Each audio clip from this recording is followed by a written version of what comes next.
Blackstone Audio presents The Great Escape, Health, Wealth, and the Origins of Inequality by Angus Deaton. This book is read by Matthew Brenher. In memory of Leslie Harold Deaton. Preface.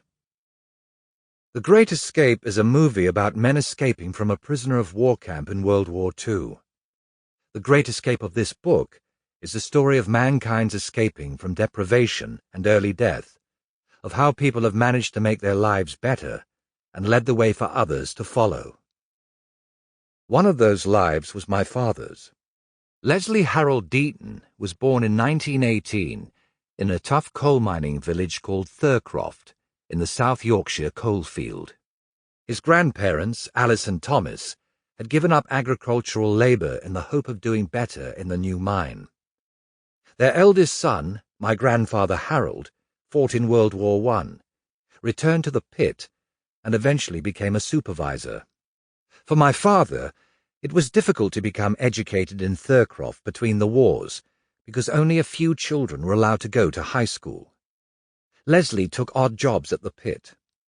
Like the other boys, his ambition was that, one day, he would get the chance to work at the Face. He never made it.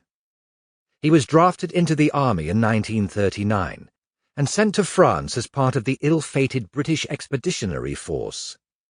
After that debacle, he was sent to Scotland to be trained to be a commando.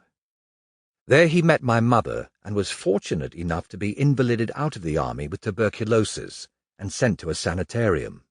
Fortunate because the commando raid on Norway was a failure, and he would almost certainly have died.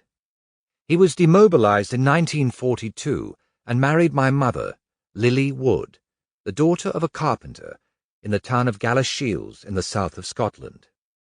Although deprived of a high school education in Yorkshire, Leslie had gone to night school to learn surveying skills that were useful in mining, and in 1942, with labour in short supply, those skills made him an attractive hire as an office boy in a firm of civil engineers in Edinburgh.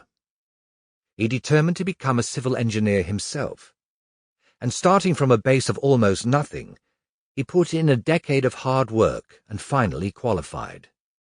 The courses were a great struggle, especially mathematics and physics. The night school he attended, now the Heriot Watt University in Edinburgh, recently sent me his examination results, and struggle he certainly did. He took a job as a water supply engineer in the... Sample complete. Ready to continue?